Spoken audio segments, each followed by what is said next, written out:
Okay, so we have clicked recording. So hi and welcome everyone. This is an informal meeting of some of our wonderful SSP friends. I'm Dan Winter, as you know, and our major host and inviter here, Alex Galvez, is with us. And Apollymi, who is here, had suggested we chat a little more this evening and had some questions for us. Also, Russell is here. Just say hi, Russell, wave Russell. Russell is from Ukraine, and he is an amazing lucid dreamer experiencer in his own right.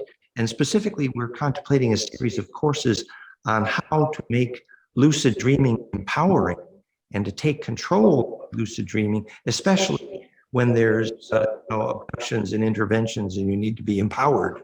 And I think Russell has some fun, useful lessons for us, especially for young people. So we'll see how far we get with that conversation too. But actually, so Apollymi, we said you had suggested a chat here. So maybe if you turn your volume down just a little bit, is it yours as the echo? Might be just down here for the echo. Yeah. And Apollymi, please, you had some questions. Yes, unfortunately, last time I didn't really get to hear a lot of your work. I'm actually quite unfamiliar with your work, and I'm kind of embarrassed about that. I've had several people actually be like, you have to check this person out. They're so awesome. Because like I said in the last meeting that we had, I am trying to take all of the ET knowledge I have and all of the knowledge of my experiences in astral traveling, the super soldier projects, the SSP projects and abilities. And a couple years ago, I had some of the high ET council members come to me and be like, we need you to translate this so that people on Earth can understand. You know, not everyone understands through what I call the feeling way, which is, you know, doing like, if you've ever taken Reiki or just any of the, if you come naturally into your abilities, you don't have a scientific understanding of things. And so they wanted me to break that down. I myself am not a physicist. I'm also not a scientist. So I had to go on a 3-year, very long journey by starting out with a couple books, mostly like esoteric books, basically, and start learning sacred geometry so I can start breaking down everything. So, I mean, it'd be awesome if you could look at my work if you ever have time. I know you're a very busy person, to see if I'm on the right track of things, because translating ET knowledge and physics that humans don't understand yet is very difficult for me. But so far, from the people who I've had like beta groups with, basically going through the lessons, they basically say that I'm doing quantum physics, but I don't really know quantum physics. So, Well, can you give us some examples or a flavor for that, and also more about who this group is? A group? The extraterrestrial group that wanted you to. Right. Okay. So the group that came to me was basically the High Andromeda Council. So they have Syrians. They also have Octurians on their councils. I ended up falling into one of their groups on accident through actually a meeting from another faction. And they ended up coming up to me and asking me to do this. And it's definitely been a lot of lessons learned, both spiritually and mathematically. Well, you know that we've been working with Elena Denon for some time, who we believe is in contact with the Federation, who we think the Andromedans are a central part of. Also, having known Alex Collier for many years, I had some limited telepathic contact personally with Phaseus and the Andromedan mystic Phaseus and Morine. And so, and we certainly believe these blue beings are very advanced and very sympathetic and very central to the Federation, that story. And of course, there's always the issue is, how do you really know who you're actually talking to? And have you sort of kind of investigated or looked at, you know, how you are convinced that this is authentic, for example? Even though I have spurts of telepathy, I was actually physically taken out into space, and I actually got to visit these council members personally, which was very nice. Oh, because our sources say that the Andromedans, for example, are light blue when they're young and dark blue when they're older, and that they're highly telepathic. Yes. And they've been involved with the Galactic Federation for a long time. Did you hear about, say, Mornay, for example? Or So you kind of cut out. What was that? did you hear about Theseus and Mornay, the ones that Alex Collier talks about? I'm not very good with names. So energy signatures, yes. Names, not so much. I see.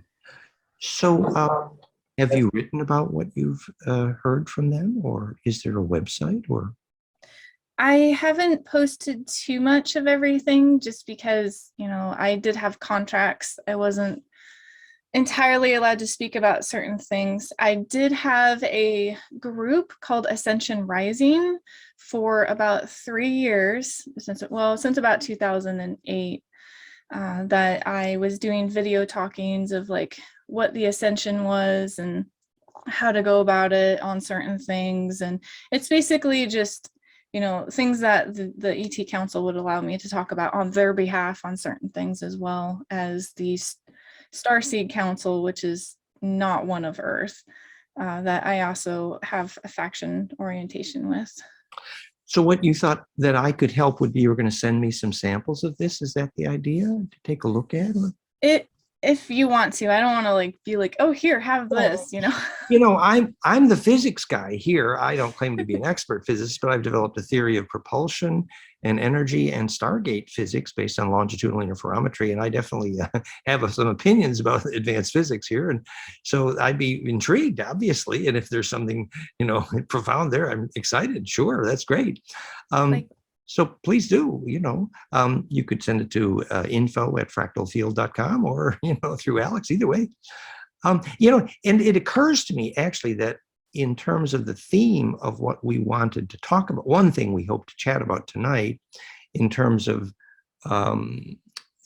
empowered lucid dreaming, in terms of how these contacts occur and even how a portal works. Russell's story about how he, quote, gets lucid in the dream, involving the discipline of breath, and where the body enters this kind of stillness and you almost lift out of your body, become what I would call plasma projective or lucid in the dream. And I think that is relevant to, basically how we access, when you communicated with the Andromedans, for example, how was it kind of a lucid dream, would you say? No, it was pure physical. Yeah. Like their energies are higher than ours for their etheric, physical bodies. So you're gonna feel a little weird. You can get dizzy. Their fields are a lot stronger. So if you're not used to that, it can make you feel a little wonky. And that's what we're saying when I tried to talk or speculate perhaps about the physics of stargates and portals with Elena, which was a very popular film. We say that at the liquefaction plane, and many of these stargates look like a liquid surface, that there's a compression phenomena where you're accelerated in a longitudinal array, and the dizziness and tingle you feel at that moment, what I'm saying, it's basically a charged, dense lucid dream. It's a lucid dream that became dense, basically. So that's why we're suggesting the physics of how you enter a lucid dream is instructive. For example, how to not get dizzy when you go through these portals. At any rate, maybe Russell, do you want to tell that story a little bit? Are you up for that? Yes, of course. I'm just going to pop something in the oven, but please start and I'll be right back. Yes. So I guess I'll start how I get lucid. Yeah, sure. This would be the best. So the way I do it is, first I concentrate on my breathing. I'll lay down. There's no certain way that you have to do it. It doesn't have to be perfect. I concentrate on my breathing. I let my body relax, and I let the thoughts flow. First, my hands will get numb. Everything will I'll stop feeling my body, and I concentrate on the breathing. basically what will first start happening is, how should I put this? I like to envision that I'm on a cliff and below me is a huge jungle. And I concentrate on my breathing, let the thoughts flow. And when I can concentrate on like one tree, on one leaf, and see the veins in the leaf, that's when I know I'm lucid. That's when I know I'm in my subconscious mind, I could say. The goal of lucid dreaming is to catch when you're awake to the dream state. So from alpha, beta to delta, theta, put it through like that. So that's basically my main technique. I've tried everything from the rope technique to the hand technique, where the rope technique is when you're laying there and once your body gets all sleepy, you imagine your aura being pulled out of your body, to the roll technique where you start feeling your aura start rolling left and right out of your body. Those are some of the first steps to, I'll say, a beginner lucid dreamer. And that's where we want to develop the kind of physics here that specifically which breathing technique, for example, the Mayer wave 10-second breath, we know is the LF component of the HRV and the major spine liquid pump. And also then, as Russ is saying, that it's like your body falls asleep, but you stay awake. And that is indicated very specifically by what's happening in your brain waves. Specifically, alpha to beta would ideally be in ratio, and then you would descend to coherence in the lower frequency delta. And they sometimes even call it delta or theta healing. And that lower frequencies in the classic brainwave literature, dominance of that lower frequency is named access to the unconscious, literally awake in the dream. I mean, that's the definition of the theta delta coherence event. And even in my own Kundalini, I have extreme low frequency coherence in the brainwave, although I must say I'm not that good a lucid dreamer. But and that's all at flameinmind.com, even my example of very dominant low frequencies. So as we define more accurately what's happening in the brainwave and in the breath, when you access that implosive stillness, and that's exactly the correct term, we believe, implosive stillness, that you're very, very still, and yet your attention is still propagating coherently. And we believe the physics is that then your aura begins to push, instead of just the transverse component, your aura begins to push coherently out in longitudinal or compressional or scalar waves, the Kesjan body, the rainbow light body, and that begins to inhabit an array, giving you leverage. And the whole theme of our presentation, the physics of portals and stargates, is that actually a portal and stargate starts out as a very coherent lucid dream, which was, we told the story of Jean-Charles Moyen returning from his lucid dream with sand between his toes from the beach he went to, and he returned with a bottle of healing water, for example. So this was a bit more than a lucid dream. And the reason you get tingly when you said you were transported the Andromedan ship is that you have in fact gone through that array. And that's what we believe, that, as Billy Myers talked many times, that if you're not serene and centered as you enter that compression, propulsion, transport experience, you get dizzy because we say, you know, anger is an example of a wave that's not compressible, therefore not transportable. So the centripetal force that you start that with by gathering your aura, which there are very specific techniques for lucid dreaming, and Russ starts the description well with breathing and centering the brainwaves, but there's another technique involving looking at your hand. And we know why, because your hand is the biggest part of the homunculus map on the brain. And so when you look at your hand inside the dream, you start a do loop, which is literally an electrical loop in your nervous system that can implode. As you're looking at your hand, you're looking at yourself, looking at yourself, looking at yourself. Oh, you know, that's a do loop that's imploding, becoming charged dense. And that implosive density is specifically the moment in which your aura becomes plasma projective. So the many techniques well known for teaching lucid dreaming also fit the physics, and then fit the physics also of how stargates and portals work. And so, which is why we think that's a useful hygiene, which is why one reason why Russell and I are considering more films about teaching the science of lucid dreaming for young people, as a way, for example, even to empower SSP experiencers who may, in fact, need help in, not having their dreams taken over.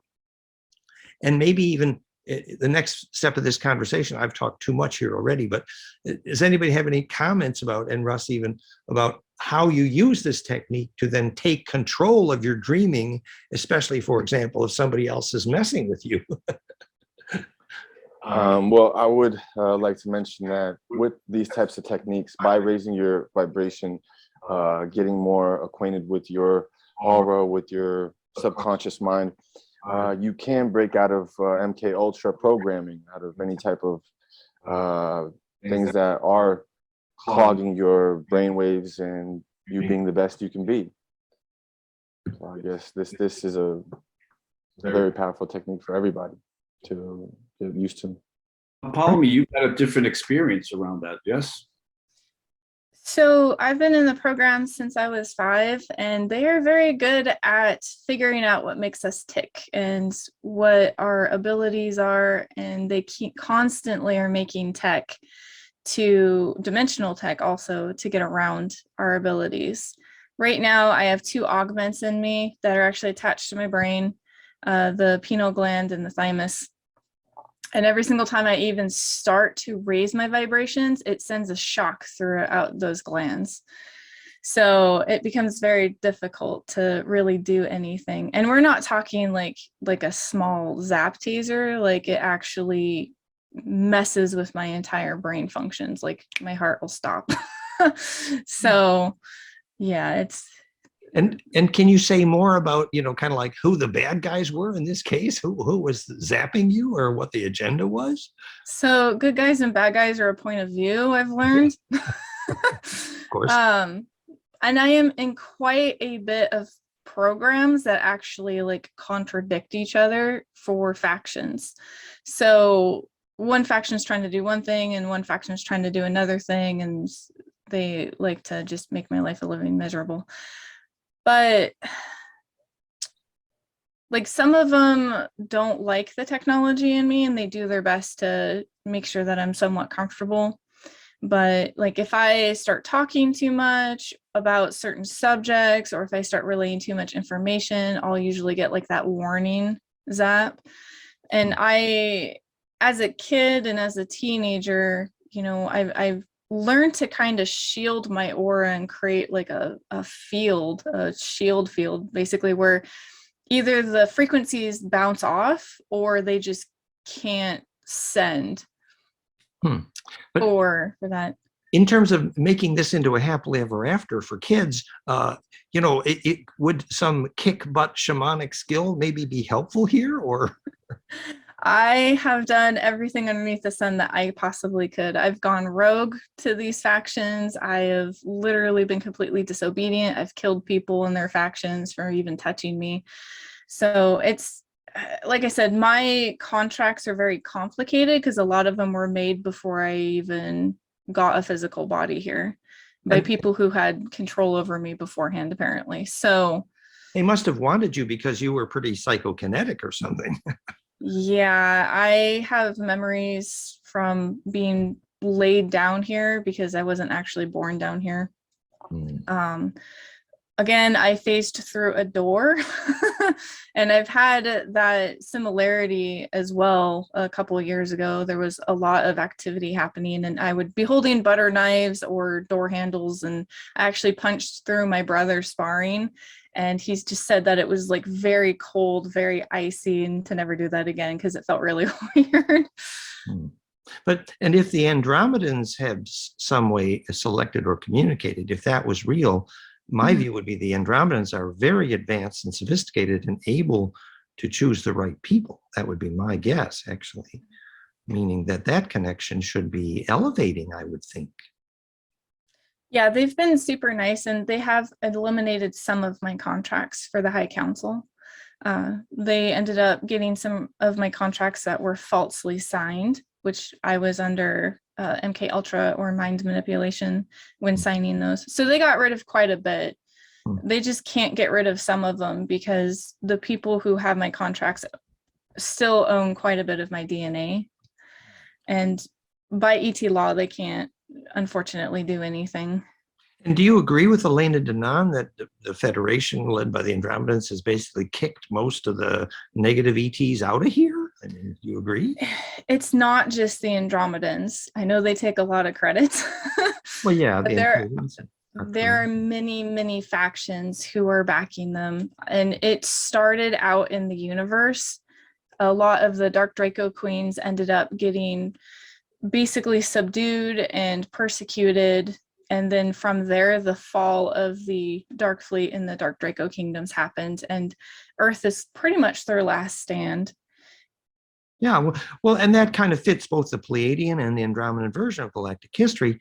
But my understanding was that I guess Johann Fritz says it's the White Queen of the Dracosia car, that they admitted that one of their major issues, loss of long-term memory, indicated they had a DNA problem, something we'd call loss of ensoulment, and that genetic experiments here were very much about ensoulment. Supposedly the Draco that steered Montauk, named Charlie, friends knew the guy pretty well. And what they were looking for was specifically the kind of DNA that could lucid dream and steer a time chair, and like yours, for example. Well, the original, okay, so we had draconian types and naturally that evolved in this universe, but a lot of the Dark Draco Queens and their people, they came from a different dimension, a different universe.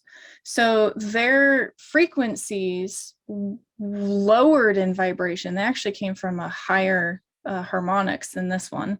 And so being stuck in a dimension that's lower, you lose, again, a lot of the physics that you're used to, and it can cause a lot of issues, especially DNA wise.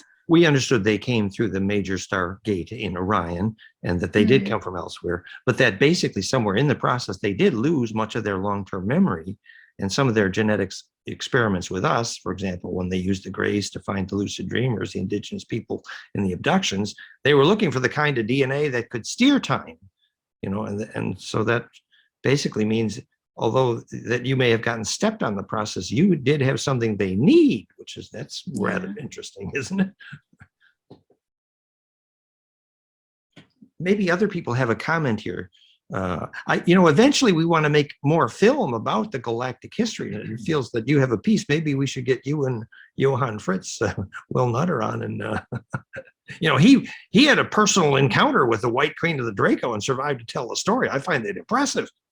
It's complicated because if you go for emissary stuff, they have a completely different attitude than just being on the battlefield. And I've done both. So I don't know exactly what to expect, but because I've fought with a lot of the Draco factions, because again, I have opposing factions, even though I was made and constructed by some of the Draco Federation. A lot of the other mercenary factions I'm in actually fight them. So it's friends one day and enemies the next, I guess. But well, can you put into context then their request from you regarding teaching some physics? Where does that fit in a bigger agenda? So my asking was from the Andromeda Council, and as far as I'm aware, they do not, any of the high council members are not reptilian or draconian. So you're looking at the council members that I saw. The highest council member was Octurian. Their second was Sierran, sorry. And then the other ones actually looked very much human. Like they could walk around here and you wouldn't even notice, so it was very much an honor to meet all of them. Maybe someone else has a comment. I just have to go take something out of the oven. 10 seconds here. 1 second. You're fine. So I got a question. With the energy vibrations rising in this dimension, would you say, what's your take on free will? Free will is very complicated. I find that out in the universe, there are certain species who are trying to teach Hanovian laws of one for free will.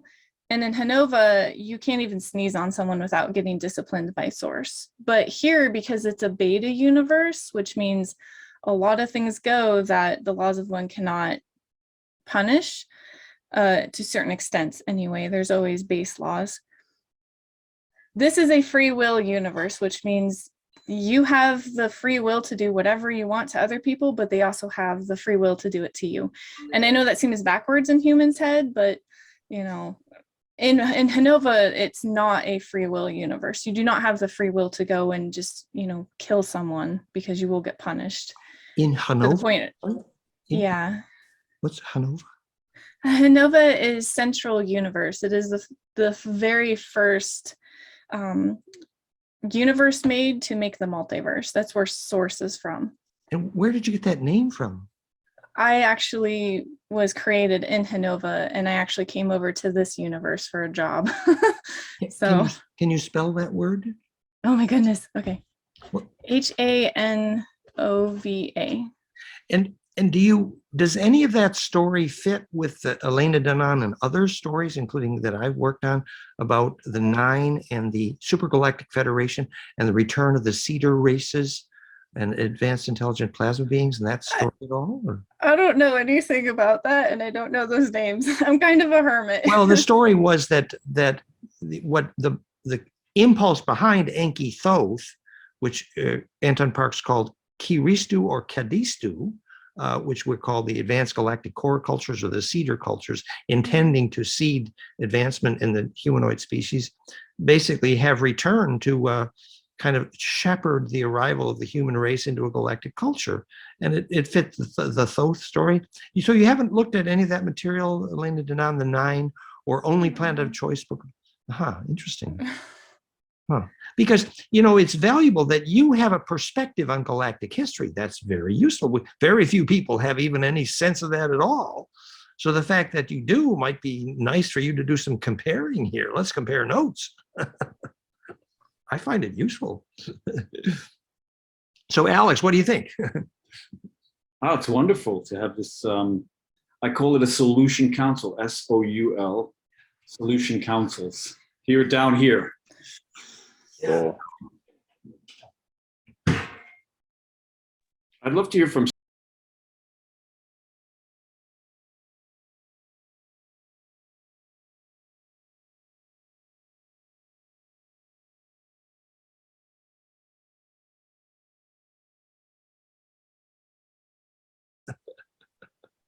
I also had another question. So I actually got to stay conscious with my memory of light speed traveling. And there was some physics that I saw that took me a while to understand because I didn't really know them at the time. Yeah. And it was like I was in a spaceship and they decided to light speed travel. And so all I saw was the ship go into, it's like the ship almost just disappeared. And the people next to me we were on the circle area and they were all still physical, but everything else just went weird. It was like we were going down, it wasn't even a tunnel, it was like a stream of light and there was this prismatic just light going everywhere. But I saw a silver, there was a gold circle going this way, a silver circle, like spiral, going this way, and then kind of like a square type thing. And it was very bizarre. And I didn't understand the physics at the time, but I felt like all of my vibration just hit every frequency underneath existence. Well, and that would be, I mean, we could only introduce what the physics might be, but as at that moment of max compression, the portal of Stargate, you are accelerated suddenly into an array, specifically at golden ratio multiples times the speed of light, a whole cascade of harmonics faster than light based on golden ratio called conjugation. And inhabiting that array, a very practical example of that, if you study what's called warp propulsion in Star Trek, we now know the physics is called Koski-Frost. In conventional physics, you use a RF pump wave and a not zirconium, but lithium niobate, which they call niobium in Star. And that's a phase conjugate crystal. And the crystal, they call it warp because you're literally implode accelerating and you take your inertial frame with you, which means you can do 1,000-mile-an-hour right-hand turn and not feel the sharp turn. That's called taking your inertial frame with you. And that's an introduction to the physics, basically inhabiting the wormhole itself. and that is, the sort of the story to the Maury behind the whole Deep Space Nine series, which came directly from the Nine teaching, the Star Trek author, that the wormhole itself is mindful and has intent. And that's the nature of wormholes and the compression and acceleration there. Because like I wasn't floating or anything. We all still had gravity. Our feet were still on the floor. So I was like, oh, this is interesting. Well, let's exchange notes on this then, and let's plan future conversation. I had a question for Daniel as well. Oh, just to let you know, Mahip has joined us from India. Mahip, welcome. Hi, Mahip. And he's an SSP. Hey, everybody. Hey, everybody. Yes. Can you hear me? Yes, we can. Yeah. Good to be back on. Hello to everybody. Looking forward to some good SSP discussions. Yes, your contribution last time was fabulous. Thank you. Apollymi had another question. Go ahead, Apollymi. It is for Daniel or Danny. Well, Russell is with us, but the name Daniel appears under him. Russell, yes. Go ahead. So when you're meditating and you're getting to that point of lucid dreaming, I was just kind of curious, like, do you feel like the top part of your auric field is spinning one way and the bottom part is spinning another? That can happen, yes. That can happen. Sometimes you could feel like you're falling. Sometimes you could feel like you're expanding infinitely. So you get used to it. For me, it took about the first week I was concentrating. It was happening by accident in my life. And then I knew that I needed to do this consciously on my terms. I needed to see the different realities and realms when I say so, not when it just happens on accident or when I get sleep paralysis or some being rips me out of my body or goes into my dreams. So once you get used to it, the first times I had adrenaline spikes and then my aura would slap back into my body. So I got used to that, and then sleep paralysis, I realized I would just concentrate on my breathing, don't get all freaked out. I got used to that, and then it became easier and easier, and I was able to control it more and steer my aura coherently where I so desired. That's awesome. Yeah, thank you. Mahip, do you want to share anything about anything you want to discuss here today that is on your heart? What exactly are we talking about Does specifically? anybody else want to talk about the sleep paralysis here? That you enter the stillness and what helps you emerge from the paralysis there? Isn't that the story of the morning? Mahip, do you have a comment? How to enter a Stargate using a lucid dream? Well, not with the Stargate, but with the sleep paralysis thing, I had this one experience where this was like last year. So I was sleeping and then I enter this like almost wakeful state, but I'm in the fourth density awareness, like I'm in the astral awareness, and I'm suddenly being guided to wake up, like really powerfully wake up, get out of the bed. And then I see, actually I see this Naga Draco, this red Naga Draco being, and I also sense some grays with him or her. And then I immediately jerk out of that mild sleep paralysis that was going on. I get out of bed and I do my meditations and stuff, and then I go back to sleep. So yeah, that's happened with me once, but I was able to wake up during it. So I think that was good for me. Oh, well, what a beautiful story. So, can we teach young people to wake up inside a dream based on your experience? I think the more you meditate, the more you do your spiritual work, the more you're aware in these realms, and you have more awareness, like will, and your higher self will come in and guide you at the right time, at the exact right moment. I was guided very powerfully to wake up. Yes, everybody's talking about waking up inside a dream and, wake people up. But where do scientists describe what is the process of waking up inside a dream? It's actually the process of getting more spin dense. That what's called wakefulness is actually the sharpness of the center of the vortex. For example, how kids see through that without their eyes. And so when you're looking at your hand inside a dream, the do loop of the perception has tightened on the homunculus. And so that's, again, compression making the vortex more dense. That's the waking up process. And that's also what makes you plasma projective. But, the reason I can teach it is because I can't do it. Apollymi, could I ask you a little bit about if you could even describe in a human language, basically the ET star portal opening that you've been able to mimic or actually create yourself just by what I'll get is like a color association with sound. That's what I'll get, and get into these different dimensional, they're almost like 100 different colors of red or 100 different hues of blue or something. I'll surround myself with color every day, gold and blue, and this was even before Dan had suggested golden light and blue light on the fractal scale or of light spectrum on the prism scale, and some of the negative green theories that he had described. I already was surrounding myself with, Aegean blue and fractal gold fields. I just wanted to see if what it was your sense, if you can even describe what that's like to open those portals in your experience. Well, I've noticed that there are several different ways to open the portals.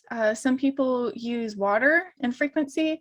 Yeah. Some people use high amounts of magnets. Like the stargates that I went through in Area 51, they were basically a ring shape. Mm-hmm. And they literally would send a lot of energy through these and some frequency. So I've only watched a couple episodes of Stargate SG-1 because I was starting to have PTSD on some of them, so I had to stop. But it doesn't do the toilet effect. It literally, when the surface area started, it would just look like almost plasmatic crystal. And then it would just kind of be still a little bit. So it would, once they started putting the frequencies through the plasmatic crystal, it would look kind of like, it would just be like completely flat. And then we would walk through it. So it took me a while to feel the vibrations, because not only do you have to feel the vibrations of the Stargate itself, but that frequency that they're sending through is also coordinates. So I had to learn how to take what was the prime frequency of the Stargate versus the coordinates frequencies. And those are always going to change unless you're going to the same spot. So it took me a few years to really kind of mimic it. And when I was a kid, I mimicked everything for abilities, which is kind of why they liked me. So, but as I got older, and even after my experience with doing, the research and stuff that I needed for the school, it's gotten a little better. I've accidentally parallel universe jumped trying to go through in the Stargate, so that's still possible, so be careful. But when I do it now, which is a lot safer, because when I used to open the portals as a kid, it was like a hit or miss, like maybe you're gonna survive on the other end. And we used to use those in missions when we dropped our little sphere discs that were our teleporters. It was basically a return home beacon. But so now I make an energy ball and I literally make that center point of gravity. And then I start splitting it basically. So it goes from one ring to two. And as soon as it hits that Vesica Pisces zone, I use the Vesica Pisces to actually send the frequencies through to wherever it is I want. And then you have to double the math to make the portal bigger, obviously.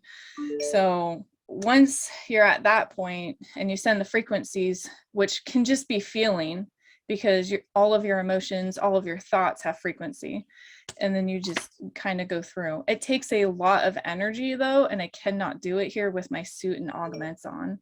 So I mean, yeah, we think we understand a lot about when you said they put a lot of energy into that vortex.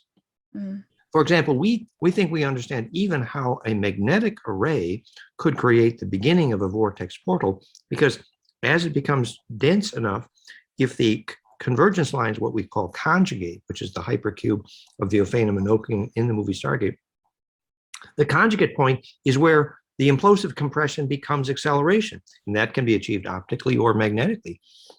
And how attention travels through that, that is the physics of the fact that your attention itself is a plasma vortex and hang together coherent. And the fact that the send point and the receive point need to have the identical frequency signature is it's identically like mapping the IP address from the receive point in the internet protocol array. It's a conductivity between point to point initiated by the match of the frequency signature. Right. And so when you open the Stargate or the portal or whatever you want to call it for many terminologies, like I have to open the portal and then send through the coordinates, and then on the other side of the coordinates, the other portal will appear. So it's not simultaneously. I mean, it might take a few nanoseconds, but you always have to have your first destination first and then send the destination through so that it can actually go to that destination, condense, and then merge the portal. And do you see the connection between the skill to begin with a lucid dream and then, because that would get you more coherently through, that it's a discipline of your attention in both cases. You have to have control. I've accidentally put myself in places I shouldn't have. If you do not have pristine focus, if you're like, I'm going to go to New York, and then you are halfway through the portal and then, or the stream, and then you start thinking about home, wherever home is, you can actually diverge back that way. So you have to have focus. And that's why the discipline of sustaining attention, which is the discipline of sustaining the plasma vortex, to recognize the centripetal power of your own attention and train that. And that's a skill we need to teach our young people. You could be the Stargate lady here. I mean, I think you should be teaching the young people here. I think that's good. I want to support you in that right away, my dear Apollymi. Oh, thank you. Yeah. I got to make sure all of my physics are right first before I even publish anything. I'm not overly a great teacher, so I was trying to possibly maybe write a book, because I'm only doing first year right now. Second year has completely more complicated physics. You get into sacred geometry, you get into, all this other stuff for healing, more advanced and whatnot. Well, then it is. You should consult. close portals? Sorry. Apollymi, can you close portals? Yes, and it actually takes backward physics of what you use to open the portals. I honestly believe this with a lot of us. I think our own psychic abilities are being used against us. And this is generationally. My mom keeps opening these portals and she keeps getting attacked by things. Yeah. And, I think it's her own ability being used against her. Well, and people aren't very conscious that they have this ability. When you're more mindful and you can do it, you're a bit like, oh, I need to be consciously aware of my thoughts so I don't open portals, and with the frequencies changing of the planet from the Schumann resonance, it's so much easier now than it was when I was a kid to just have your abilities go chaotic and start opening portals, because the prana is a lot more available now. And we would, they say at the time of the rapture, the spirits of the dead emerge. We now know the physics that as compression increases, the array becomes more available and to attention. So the coherence of that longitudinal array, sometimes called the rapture, is the increasing compression of the Earth array due to its position in the galactic rotation. And so, in effect, waking up is more possible now, and that's even measurable in the compression at the longitudinal node, sometimes called sacred space. So, and that means that more people are waking up to have bliss, kundalini, or lucid dream. That means more kids need to be instructed by you. Okay. Well, and I like to take the scientific approach. So, there's instruments that we have now that can measure your abilities. you know, a lot of people that I'm teaching online, they're like, I just don't know if I'm doing this right. I don't really know if it's real. It is a lot easier when you go into a community who are using these abilities all the time, because it is one thing to read a book and another to experience it. And I've had students come over and visit me before, and, you know, they did good. But once they actually got to experience it and know that I'm not human, they're just like, whoa, they went into a whole nother reality of this is real. So, you know, and like I said, there's instruments. You can have infrared cameras, you can have X-ray and gamma ray cameras. We're, you know, you'll actually see the energy exchange.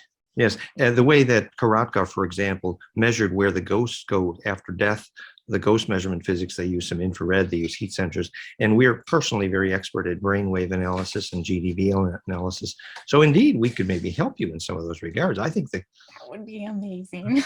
The cosmic school for the kids here, you know, let's. Why we do what we do. Yeah? Legacy, brothers and sisters. Yeah. Well, yes, that would be absolutely amazing. I would love it so much. Where are you located, or what are you in the U.S. or? I am in the USA of Montana. Oh, that's right. You said last time. I remember. Yes. Yeah. Well, that's great. So you're in the outback of America. Next to Texas. Yeah. No, but that's good. But I think we could really work on this curriculum. And, you know, we were just discussing with Russ about the lucid dreaming school, and effectively navigating stargates is advanced lucid dreaming school. And it is the discipline of attention and how you evolve to get there. So yeah, so let's see some of the things you've written, and let's exchange websites here, and let's create a next step on the Cosmic Lucid Dreaming School. I just wanted to ask, Mahit, can we support you in anything that you're endeavoring to do? As of right now, I don't really have anything set up. We have a in Galaxy of Unity, which is the talk show that I'm involved with. I'm co-producer, editor, co-editor, and host. Anything that goes in there, my producer said, will help with not only the show, which is my disclosure. We're trying to do a live action web series so I can get names, dates, places out there without trying to get killed. I already got my warning, and I'm just as close of just not caring.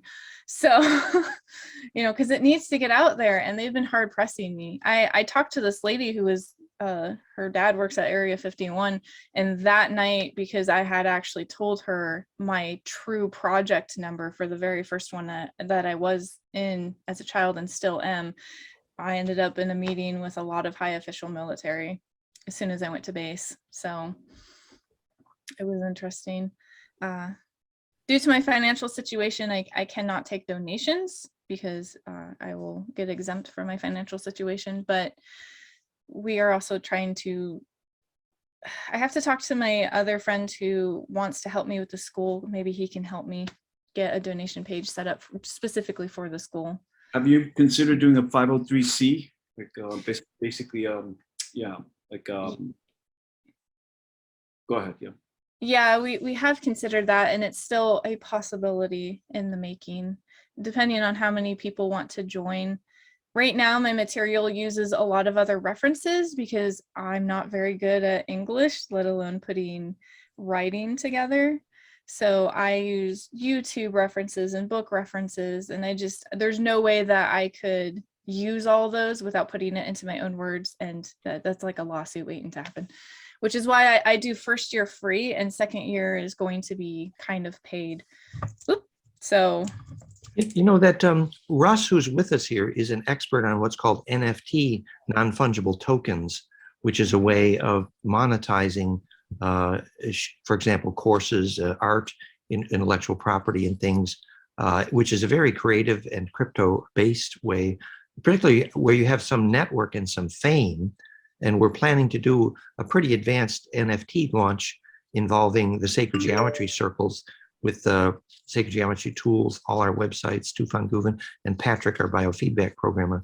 So we could talk more. Maybe we could integrate this because it's all part of the cosmic school idea anyway. Yeah, that'd be awesome. And I am so terrible with names. I apologize. Who is your guest's name again? Russell, yes. Russell, I am so sorry. Do you want to That's say okay, love. NFT work? NFT, non-fungible token. Yeah. So that's it. You have a lot of experience. I would love to get your contact information if that's okay, so that we can kind of talk and exchange notes on the lucid dreaming. Yeah, for sure. That'd be awesome. Yeah.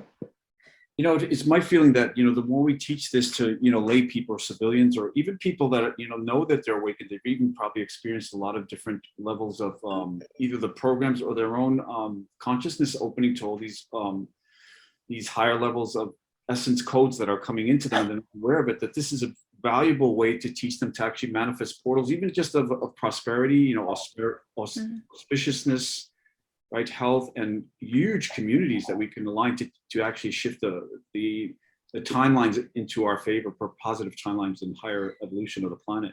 Yeah, and that's part of the huge ascension process is, you know, unfortunately, Earth didn't do so well. So they are now on a person-to-person basis of judgment, not a planetary basis of judgment. And how that works is, since the planet did not reach over 10% of the population for level 7 ascension, they had to go to person, because they're not going to punish everybody. You know, some people just aren't ready to wake up, whether their soul isn't ready or their physical environment, which is huge, does not allow. I actually had to lower my vibrations in ascension because I could not physically function on this planet. My empathy was too high. I started getting telepathy really bad. And I used to have it as a kid, and I had to shut it off because I grew up with my handler for the projects. And she, you know, my environment was literally programmed to make my life a living hell, because it keeps me in a low vibration and easier to manipulate. You know, so I couldn't function just on a normal basis here. You know, everyone's auras felt really dense, and it actually hurt to be around them. Swearing hurt, actually physically started hurting me. Exactly. Mm-hmm. You know, so I had to lower it a bit. So environment is really important. And by creating the school, we help create the critical mass to fix that. Yeah. That's the idea. No, that's great. Can I just reach out to Mahip? Can we support you on anything, of any projects that you're considering, or anything that you'd like to manifest here or in the future? If I'm not mistaken, Mahip left.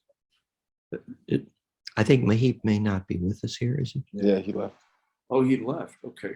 Yeah. I want to add something. Yes. Yes.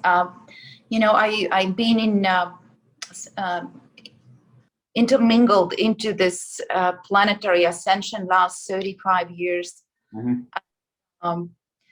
We all need, yes, we all have been going through certain experiences that we feel that our channels are too open, or we're getting burned somewhere. This is why this beautiful, it's literally sacred relic is on the planet, that if people have this even at home, it has a protection, because since 1985 everyone's essence channel is open. Essence channel can be explained like a soul or evolutionary program. And if you have this book at home, and if you even start reading, you don't have this lower dimensional programs that trying to sabotage you or manipulate you, and they have no power to come into your aura field, and you can really do your maximum on this planet. So the tool is on, this is a gift to our planet, and Mevlana's still in her body and is 99 years old. It's such a gift, because we need to have advanced consciousness on the planet to attract very high level cosmic energies. Otherwise, the regular person who walks on the street are not able, it's called also the Omega book. So it's not able to receive Omega dimensional energies. And even our logos, they were saying, I'm an Alpha and Omega. Alpha is the entrance channel to evolution. Yeah. And Omega is the exit from the third dimensional so-called examination or lower dimensional school class. So we need Omega energies in our physical cells in order to be protected and become a cosmic satellite. And the most important, this is the continuation of the beautiful studies of Cathars and Essenes and Jesuses and every spiritual being study, the integration with your light body that the Tibetans would call the, eye on your essence or rainbow body. It's literally you integrating with your natural energy body, which is the spiritual body, but only it happens when you attain consciousness. If you don't know the essence of the atom, if you don't know the black matter, if you don't know what the spiral waves are actually creating, all that flower of life, or etc., you are not able to receive the energy. They give you energy only when you have knowledge. If you have knowledge energy, and you need to know the truth from the initial formations to the infinite future formations. And the information is actually in this beautiful document called the knowledge, very humble name. They don't want to have any sacredness. And when you are reading this, you don't have any attacks from they just can't penetrate the barrier. Your aura field is so strong. Wow, sounds beautiful. Well, thank you. Thank you, everyone here. Thank you, Apollymi. Thank you for that. And so we'll put the links with the film here. Anything before we close here? Alex is so wonderful. You put us together. So Apollymi, we have a way to reach you. I looked at your website. Oh, thank you. We just started in February, so it's kind of rough. But I can send you my email. Put the email in the chat window, and then we'll give that to Russ also. And you guys can share notes about lucid dreaming.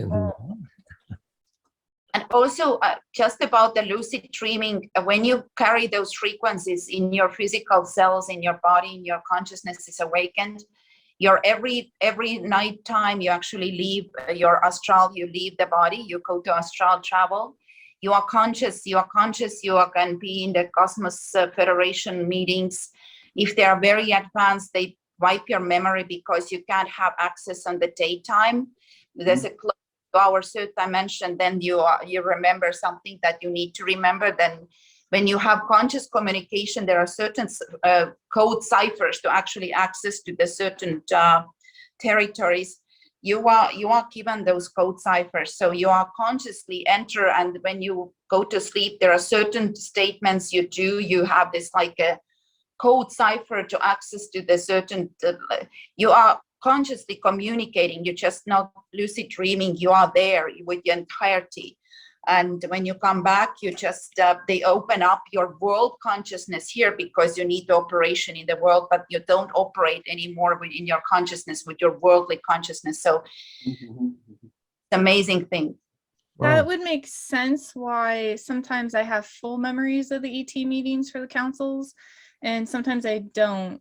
So I guess I would be off-world completely. I know once I get past the moon, my matrix suit drops and all my augments drop. And then I get to actually be in my real form and I get all my abilities. So thank you for sharing that. That was helpful for me. Have access directly to we have moon, then we have Saturn is actually the highest frequency, our local solar system. Then we have sun, and then Sirius is a portal, and then from Sirius already advanced systems, the Golden Galaxy Emperor. Why they call it golden? Because it holds the frequency or power of all the galactic systems, and then directly already to the light universe and central sun system. And you have direct access to those areas. Otherwise, the regular person on the planet are not able to even access to that level. It makes sense that the moon was a limiting factor. We think it's hollow and metal, and was it's a nasty alien base. No, it's necessary. It's necessary. But it says, but the thing was, what allows like the sun to be a portal and stargate is effectively high dielectric constant. Well, it enables flux density. And so the moon is metal, for example. And so assembling your memory, that's why, for example, access to sacred space, even near where you live, makes such a difference in your access to portals, because you get access to magnetic compression. Well, good, guys, this has been a magic evening. Thank you, everybody. It was so wonderful. Let's communicate now and plan another event as we share our notes So Apollymi will look at your notes, and Sirva also. And so then next time we can plan the cosmic school. I just also wanted to say that I do have the beta school up and running in the Discord app. Oh, I see. So I can either send you the material through email, or you can join the Discord. I don't know if you have Discord. You don't have to jump through that hoop if you don't. I'm active on Discord, and actually Russ is proposing that Discord is a prime media within which to distribute the NFT network, which could be a wonderful way to commercialize. So that all could fit together. So far, they haven't kicked me off, and Facebook has kicked me off a lot for having the Ascension Rising School up. So. Yeah, well, let's do it on multiple platforms. Wonderful. Okay. Well, blessings, everyone. Thank you, Alec. Thank you, everybody. I'll share the ways we can connect with Dan, and we'll go from there. Alex, I saw you asked, and Apollymi, it was a pleasure to meet you also. It's a Take pleasure care, to guys. meet everyone. Love everybody. Blessings. Thank you. Thank you, Polly. Thank you, Alex. Beautiful friends. Thank you. Thank you. Bye-bye. Bye. Bye.